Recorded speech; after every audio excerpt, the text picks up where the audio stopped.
Welcome back to Season 2 of The Code Green Show. I am your show host, Dean Seidman. My special guest tonight is Public Relations and Advertising Sports Cam Professor, Doctor of Communication, Culture, and Media, avid Philly sports fan, ladies and gentlemen, Dr. Julia C. Richmond. Thank you so much for joining me today. I appreciate you coming on. It's great to be here. And I see you're rocking a Zach Ertz shirt, so thank you for supporting the Eagles today. Oh, I love Zach Ertz. I love the Eagles. This is my first Eagles jersey since Terrell Owens, so that just shows, I don't buy a lot of jerseys because I'm worried that I might curse them. So hopefully Zach continues to have a good season, good series. I think that Zach will be with the Eagles for a very long time, so that's a great choice. Now, a little bit about you for those who don't know you. Most people know you as Sports Cam's Dr. Richmond, but how would you describe yourself? I would describe myself as endlessly curious.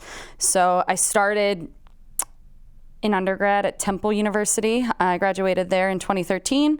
I went on with a fellowship at Drexel University to get my PhD. I graduated there last year, and I'm just curious about how the world works, and I'm a lifelong learner. So that's something that I really love about the Sports Chem program, is that I'm able to innovate and learn new things as my students are doing the same. So I really love that. I would say I am definitely a lifelong learner. I love that answer. Now, who do you wish you would have known when starting out on this journey? I really wish, when I was thinking about, who I would like to work with and who I idolize, I really like Dawn Staley, who was the point guard for the Philadelphia Rage back when we had a WNBA team many, many years ago. She worked with Temple and was a head coach of their girls team there. And she was just a great player and a great all-around person.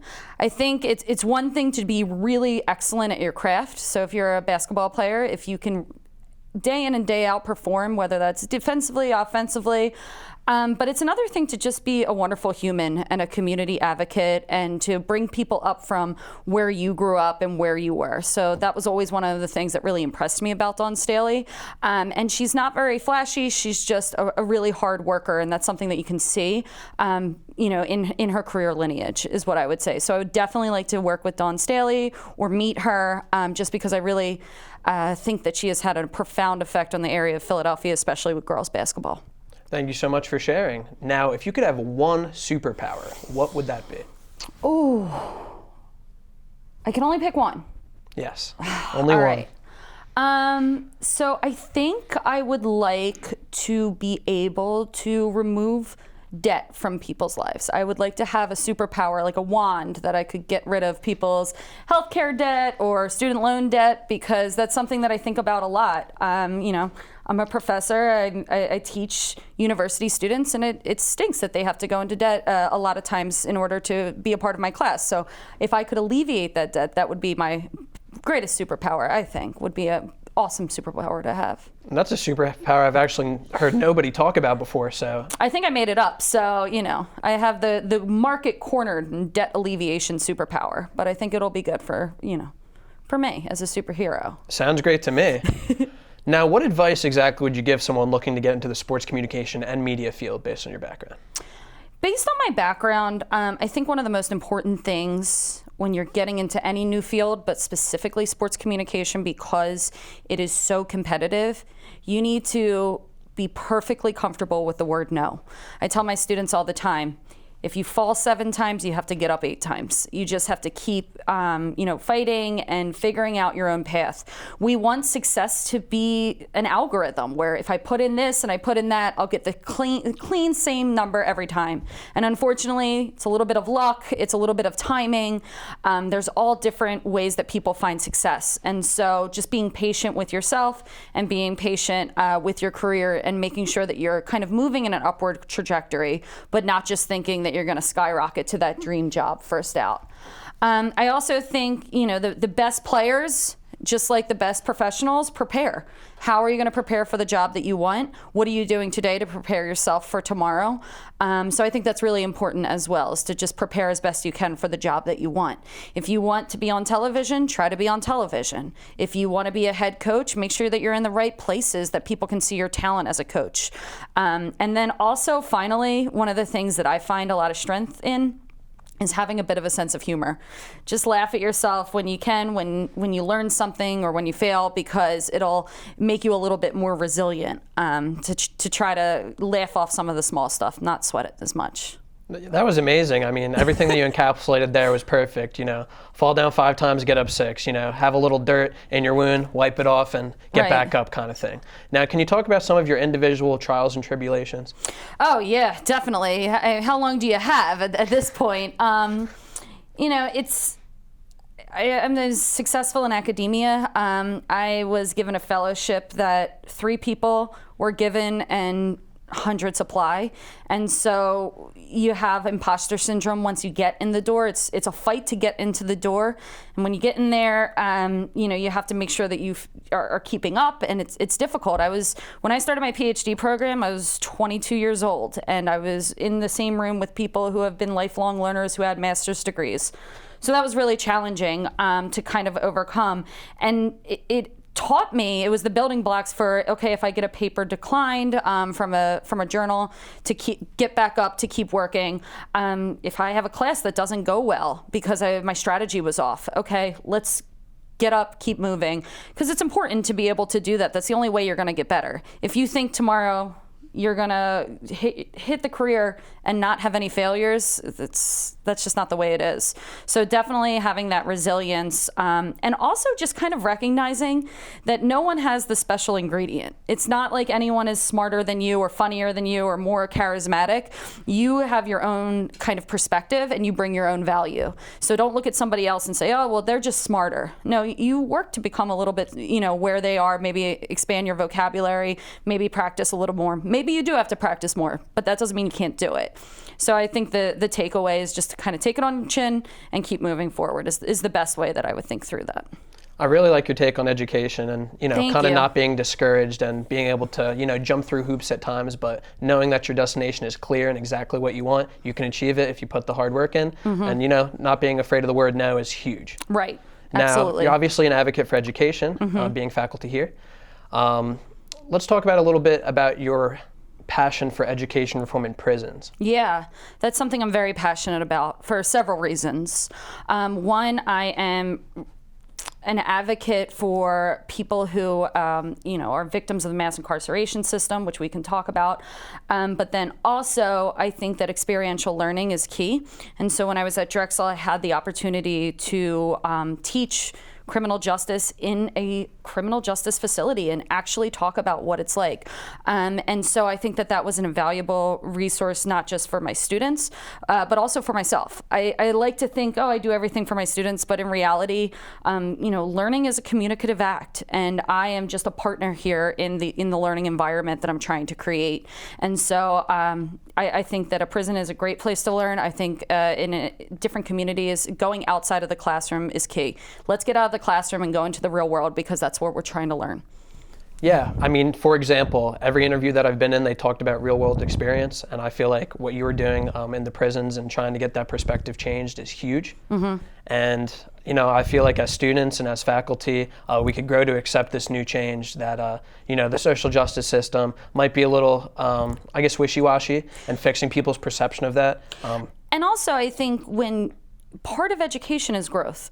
And so you can't grow unless you're kind of uncomfortable. And that could be going to a networking event. That could be working in a community that you weren't thinking about, or being on television. There's lots of different ways depending on what your interest areas are. But if you're interested in something like, working with kids, you got to go out and student teach. If you want to, work in criminal justice, you have to be there and actually be there. You can't let the first day that you work be the first time that you've ever experienced, the different facets of criminal justice.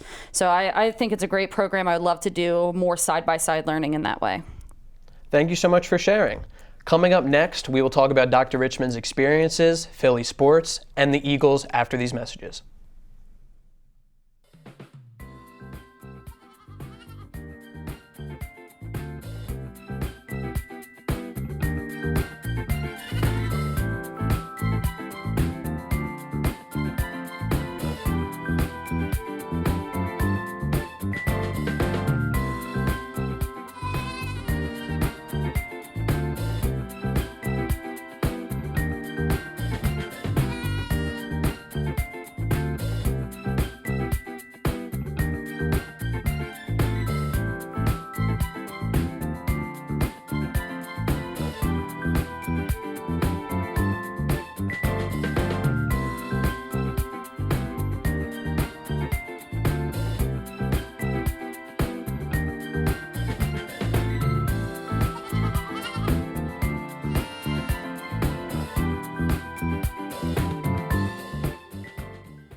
Maybe you can make retirement happen. After all, you made this vacation happen. Double points with every purchase? Cleverly merging promotions. Love it. Cross-referencing travel sites. And booking all your flights with those... Vouchers.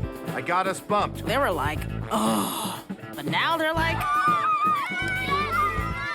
Aloha. You aced this vacation. Now get the tips you need to get on track at aceyourretirement.org. Welcome back to the Code Green Show with your host, Dean Seidman, alongside Dr. Julia C. Richmond of Sports Communication and Media. Dr. Richmond, we're just going to talk about sports a little bit. Okay. Obviously, you're on the Code Green Show. We obviously both love the Eagles, but we're going to talk about Philly sports and the world of sports. Right. So from your experience, what exactly do you think make qualities of a good team captain? Oh, a good team captain. It's hard.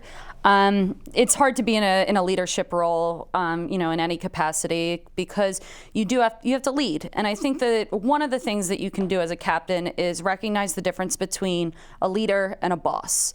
A leader is kind of in the trenches with you, pulling you along, maybe inspiring you, recognizing the strengths and weaknesses of each person on the team and highlighting the strengths and taking blame for the weaknesses at times. And also, I think it's one of those things when you're in a captain position to really think about what kind of captain you want to be and where you're steering the ship. If you, as a captain, is bringing a lot of negativity, that's going to affect the team ultimately. If you're dogging it at practice, for example, I'm sure you play sports, you would know it's not a very good leadership position. So definitely providing that role model perspective. But also, I think in a lot of ways, a team captain also might have to articulate uncomfortable truths. There could be a dynamic that the coach isn't aware of, or that, people of authority aren't aware of, that they might have to articulate, like, hey, there's something odd going on. And that's where the leadership of kind of taking ownership and taking agency of the situation is really important. So for a captain, you have to recognize that you have power, and you have power to lead those who are with you. And so if you're going to sit there and tell people what to do and make them feel bad about themselves, they're not going to follow you. They're not going to be inspired by you. And ultimately, you're going to have a terrible team. So if you're going to be in a captain position, you have to make sure that you are making people feel valued. I think that's a really important thing. All of the best people that I've worked with who have inspired me have always made me feel valued for what I brought to the table. We're interested, we're engaging. And then I've worked with people who are bossy, who I don't want to interact with, and I don't feel like I should go the extra mile for, or I should stay later for. And so if I see a captain and team leader staying late doing more, I'm more likely to do it. So just understanding the power of the role of captain, and then taking it on and making it meaningful for those that you're leading. I feel like the best captains are the ones who are able to get their teammates to buy into one common goal, one common message. I like to refer to them as catalyst of reactions. Definitely. So if a whole team has the same mindset and they're all focused on the same thing, I feel like the sky's the limit. Right. And you see this on the Super Bowl champion Philadelphia Eagles team. Yeah. All these guys were bought in, had a lot of different personalities and backgrounds, but they made it work. Absolutely. And you can also see it in terms of the locker room, and in terms of moments when we're not practicing, or we're not on the field, or we're not looking at tape. Instead, are we chanting? Are we joking around? Or is everybody just putting on their shoes and leaving? And so it's building a culture, and then also being that catalyst for change. Like, oh, hey, we don't do that in here. That's not how we behave, Right. And so you can see. And honestly, it can go the other way too, where if you have too many captains, too many leaders on a team, it's too many cooks in the kitchen. Not everyone's vision can be, articulated. So sometimes you need to take on that captain role if you're kind of elected, depending on the process. And then other times, you can just kind of be more passive in your role. So I definitely think that if you have a goal in mind, it's easier to kind of steer the ship that way. Well, you clearly know what it takes to be a good team captain and be a valuable asset of a team. If you could play another sport, what would it be? Ooh, I love football. I wish I could play football. I do it recreationally, but I wish I could have played football my whole life. Aside from that, I really would be curious about archery. Ooh. And I recently got into squash, which I just think of as adult wall ball. And so all three of those sports would be great. And I very much like sports, so I will play any sport there is, with the exception of, I'm trying to think if there's any sport I would not. Yeah, no, I'm not a huge skier, but besides that, I will play any sport. But I would definitely focus on archery and squash moving forward. Yeah, likewise. I mean, playing 3 sports, football, lacrosse, and wrestling, a sport that I actually wanted to get into is hockey. Okay. Because I feel like a lot of the similar aspects from each sport would translate well into hockey. Right. So that's a sport that I would play if I could. Yeah, I played, so when growing up, I played basketball all the time. I loved basketball, and I played golf, and I was on the men's golf team, which was awesome. The first woman on the golf team, and it was a lot of fun. So I love sports. I think it brings out the best in people. I think there's just like this beautiful mixture of physicality and emotion that brings out, something real in people. And I think you see it in other places too, when there's musicians or artists, it brings out that physicality and that passion. But I've felt it so many times in sports, and I love sports. So I'm hoping as I age, I'll find more time for sports and find new passions within it. I mean, I love sports, or obviously I would not be here right now. Can you tell me about some of the most successful teams that you've been a part of, if there's more than one? Oh, okay. In terms of athletics, I was on a very successful girls basketball team in high school. It was almost too successful. I didn't get a lot of playing time because the girls who were ahead of me, a lot of them got D1 full rides. Like, there was a very good squad. But it was fun. It was being part of a team and recognizing that I didn't necessarily have to be the best to add value. So one of the things that I would do is every week the coach and I would meet, and he would tell me who I was going to be. So he would scout the other team and say, okay, we're going to play against this girl. She's an outside shooter. So all day, all I want you to do is outside shooting. And they would practice a defense against me, kind of acting as another player. Right. And it was so much fun, and it was fantastic. We had a ton of success. We won the public league.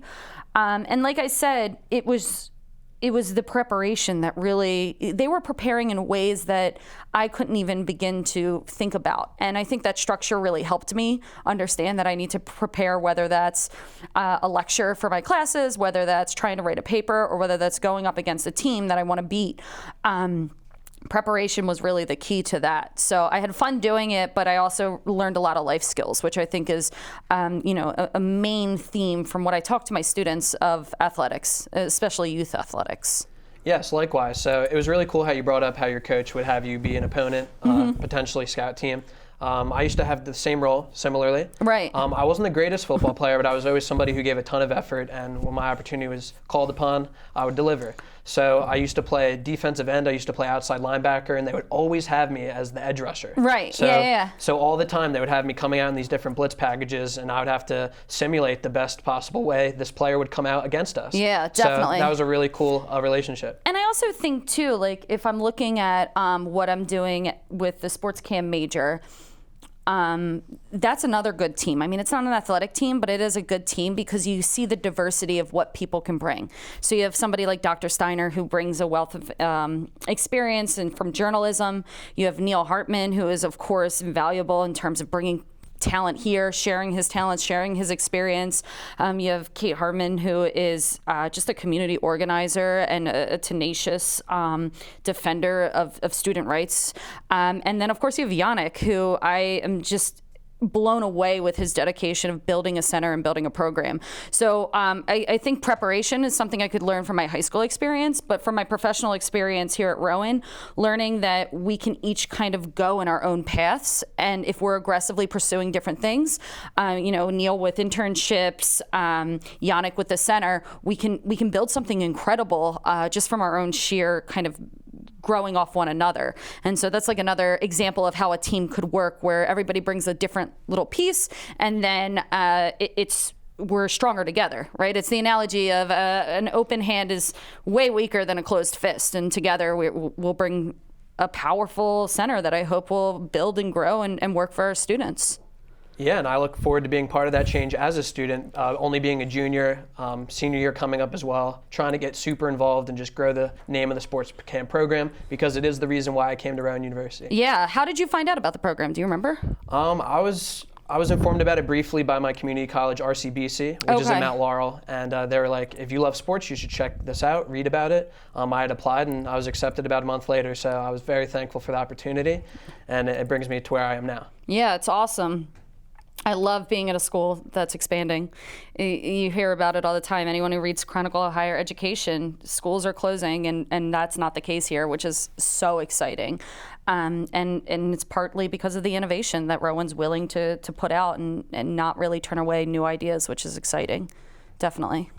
Yeah, so I liked a lot of the ideas that you were sharing. I really hope that Jeffrey Lurie, Howie Roseman, and Doug Peterson have that same mindset going into the season. Yeah, we'll see. I mean, I like to think they do. I don't know them personally, obviously, but I do think that they're stand-up guys and that they are not just thinking from an analytical perspective of bringing a team onto the field that's prepared, but also from a sociological perspective of how do we build a culture and a community here that is ready to win. Because as anybody who plays sports knows, it's not just the X's and O's. It's also, the 6 inches between the ears sometimes and people working well together. So, yeah, I mean, I'm optimistic. I hope so. I think we need to stay healthy. Yes. That's the big thing, right? If we got to stay healthy this season for sure in order to be competitive. So as far as this Eagles team last year, you talked about injuries a little bit, but what do you think team-wise we need to fix in order to make it back to the Super Bowl? Well, I'm a Philadelphia fan. So in my heart and in my mind, I still think Tom Brady can come back and win the Super Bowl just because I've been disappointed by them for so long that it doesn't even feel real. And so I think the Super Bowl is a huge goal. And so let's just focus on playing really well week 1, week 2, take it week by week. And so I think we need to build out obviously our wide receivers. I think we need to strengthen our line. But then, of course, you got to stay healthy. Carson Wentz, it was the joke last year. Who is he throwing to? We don't even know because this guy just came out the stands, essentially. And so staying healthy, I don't know how to fix that, but it is something that we need to kind of focus on and think through of how we can build a solid team and give Carson Wentz some options. Definitely. I know Philadelphia fans tend to be quarterback oriented, but he didn't have a ton of options going into the postseason last year. Yeah, and a lot of people like to refer to Carson Wentz as the meal ticket because he's kind of the guy that gets it done. But the supporting cast really did not help them that much at all. And, he may have had one of his best individual seasons of his career, arguably. But, if he doesn't have the supporting cast of the future, you really don't know how far this team can go. Right. Absolutely. You can't build a program around one person. You can't. It just doesn't hold up. And so there is no Wentz team, right? There's not much we can do if it's just Carson Wentz. Historically, you've seen players who have been in really, really terrible franchises who have tried to take them to a championship, and unfortunately, it doesn't work. So we need the supporting cast. I love that. We need a supporting cast to really give him some options because it was rough. It was definitely rough, and it's frustrating. It's hard to be the meal ticket if you feel like you're the only one who's able to produce. That's not a fun position to be in either. So, I'm optimistic, but again, I'm a Philadelphia fan, so I have had my heart broken more times than I can count in terms of my relationship with the Birds. Well, there is no I in team like you mentioned, but there is an EAGLES chant that I would like to do with you to end the show. Absolutely. On the count of 3, 1, 2, 3. EAGLES, Eagles! Thank you so much, Dr. Richmond, for joining me today. It was a pleasure interviewing you, and I look forward to talking to you in the future. Thank you for being my first female guest and making the Sports Camp program amazing. Thanks, Dean. Take care.